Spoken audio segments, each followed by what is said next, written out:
Building the magnamalo LBG for endgame is pretty simple. You just stack raw, just a little bit of affinity on the side, and that's it. The more raw you have, the better. I'll put skill prioritizations at some point in the video, but for now, I want to focus on getting back our Sticky 3 to its past self. The stun value of Sticky 3 before was 80. The stun value of Sticky 3 now is 50. Slugger 3 buffs that stun value up to 40%, making 50 become 70. The Reliction provides us with a raw attack boost and increased stun potency when you are in the blue scroll. The amount of attack boost and stun potency is dependent on the level of the Reliction and the number of the Curios. I will be basing my calculations on the instance that we have 2 Curios because it takes a long time for that third Curio to come. It's good if it happens, but let's just see it as a bonus. Level 1 Dereliction will give us 10% more stun and 20 raw at 2 Curios. Level 2 Dereliction gives us 15% more stun and 25 more raw at 2 Curios.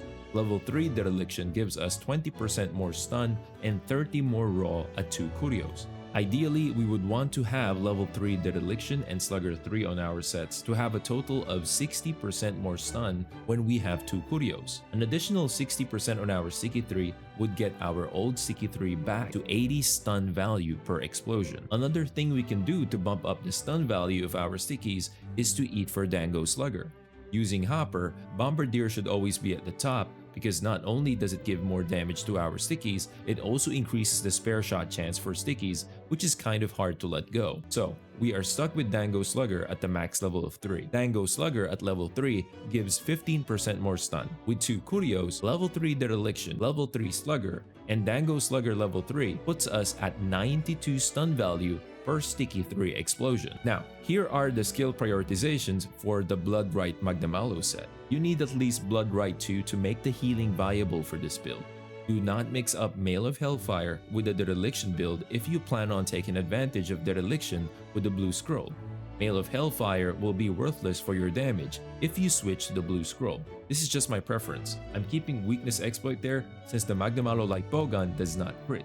If you use slicing ammo and if your gun doesn't crit, that's a sure 25% damage loss. The magnamalo LBG is one of those guns that you kind of have a hybrid approach. You see me here prioritizing a bit of affinity but not going all in. If you don't want the Bloodrite magnamalo set, skill prioritizations will change a bit. Now, I won't be featuring a set for this in this video since you pretty much got this on your own already. I made a Bloodrite magnamalo set that will work with any 3-2-1 charm. My aim for this generic set is to get the most stun value possible while maintaining my damage on the side. That is why you are seeing Slugger 3 in the build and also just level 1 Dereliction. I still have 1 point of weakness exploit to give my slicing ammo that chance for that 25% damage boost. And of course, Evade Extender 2. The main purpose of Bloodrite in this set is to give you sustain so that you don't have to switch over to the other scroll to heal. Healing with the Curios means a damage loss since you will lose them. Remember, for this setup to work, you have to be on the blue scroll. Do not forget Teostra's Soul as a rampage tank, and of course don't forget your silencer on your gun. Please, I've been getting a lot of comments on my videos complaining their guns have high recoil, even if they copied some of the builds. Please check your switch skills. For this setup, do not go for critical firepower. Make sure that it is on marksman. You will be in blue scroll always with this setup as well. Fanning maneuver is very important. It's a skill that we need to utilize to further increase our damage. I prefer Silkbind Glide with this approach since you can use it to get higher explosive damage from your special ammo. I usually juggle 3 ammunitions here. Sticky 3, Cluster 2, and Slicing. You can even put in Spread 3 and Pierce 3 on the mix. It's only called magnamalo Sticky Slicing because that's just how people use it. But this is a very versatile gun. Your DPS with this gun mainly relies on your knowledge of how stun buildup, and topples work.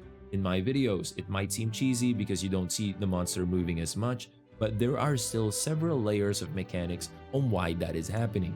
If you can pull it off easily, great. All I want to say is there is still a learning curve. Fast tip about Dereliction builds: always carry potions and gourmet fishes to lessen the burden a bit. For this setup, I don't advise eating for Super Dango recovery since our top Dango would be Bombardier.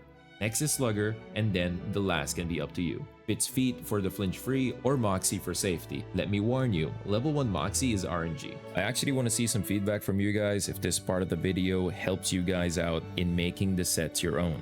So here I'm gonna make a set, a Bloodrite magnamalo sticky slicing bowgun set with my own talismans, the legit ones, not the god charms. All right, so these are all my talismans. I'm gonna go here, my weapon, which is a 3-1 slot weapon, magnamalo sticky light bowgun, and we're gonna put the core skills: ammo up 3, recoil down 3, reload speed 3, Spareshot 3, tune up 1, artillery 3. I want to put evade extender 2. It's a core comfort skill. Don't leave home without it. So we're gonna search it. We have a lot that popped out, 200 matches still. So now you have to ask yourself, what kind of magnamalo sticky light bowgun do you want? You want something that deals a lot of stun or just deals damage? For me, I want more stun, okay? So I have to put here Slugger 3 because that's a 40% increase in the stun value of your stickies. And earlier, I was endorsing a Dereliction stun magnamalo build, okay? So I'm gonna put Dereliction 3 here. Let's see. Okay, 200 matches. It's still a lot. My talismans can handle it. Now, can my talisman handle Bloodrite 2? Let's see. Okay, it can. So I have Dereliction 3, Slugger 3, Bloodrite 2, but only 2 sets remaining here. Can we sneak in weakness exploit? I can't. Okay, you have to ask yourself now, are you fine with your slicing not having a chance to crit? For me, it's kind of a loss for me, so I have to make a way that my slicing can still crit. So let's see, maybe I can sacrifice, I can't make Bloodrite 2 to Bloodrite 1 because the healing I would get from it would be really low, and why would it be in the set in the first place if I'm not healing that much from it? So I'm not gonna change that. I might change Dereliction, okay? I'll change this to level 2. Let's see if we can have something else. Okay, we have 4 sets that popped out. So the amount of raw that we lost here, we have to make it up somewhere. And I'm pretty sure we can't make it up with attack boost. There's no way that attack boost 4 can fit now, because we're already left with 4 sets. So maybe resentment can fit. Maybe resentment 2 can fit. Okay. Now this is the last set. As you can see, it has actually resentment level 3. That's good. I can even bump it up to 1 level and I'm still gonna have this. So the additional skills that this set would have would be Part Breaker level 1 and Attack Boost level 1 and Special Ammo Boost level 1. It is using my Tune Up 1 with 3 level 1 slots. So for you guys, it might even be better, okay? It might even be better. But for me, this is it. Now, don't worry for those people with magical charms. I use an Attack Boost 3 and a Spareshot level 2 charm, and here are 2 sets for you. Both with Bloodrite 2. The first one is with a lot of stun, and the next one is a lot of DPS and a bit of stun. Once again, thank you guys for watching the video. I really appreciate the support. I'll see you guys next time.